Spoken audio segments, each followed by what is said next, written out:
tvár však zachytila priemyselná kamera. Ak by ste zlodeja spoznali, neváhajte kontaktovať políciu. Dobre naučené zlodejské praktiky uplatnil páchateľ aj na zamestnankyni, ktorá pracuje v tejto predajni pečiva. Tento muž, ktorého môžete vidieť na záberoch, si chcel kúpiť škatulku cigariet a zaplatil 200. Žena za pultom mu vydala niekoľko papierových bankoviek, medzi ktorými bolo aj 100 eur. Muž ale zrazu začal vymýšľať a zrejme to mal vopred dobre premyslené. Nech mu vrátim 200 eur, že mi dá za to drobné.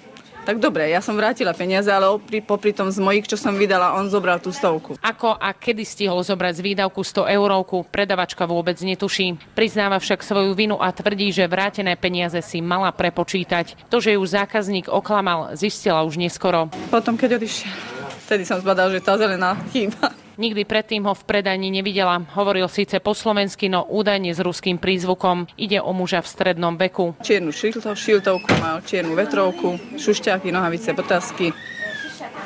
Taký 40-tník. Polícia tento prípad preveruje ako priestupok proti majetku. Dúfam, že ho nájdeme, áno. Aspoň v tom verím. Chýbajúcich 100 eur teraz totiž musí doplniť do pokladne ona. Polícia jeho totožnosť ešte nepozná, pomôcť by však mohli aj zábery z bezpečnostnej kamery. Z Rimavskej Soboty pre televíziu Joj Edita Hudková. S nožom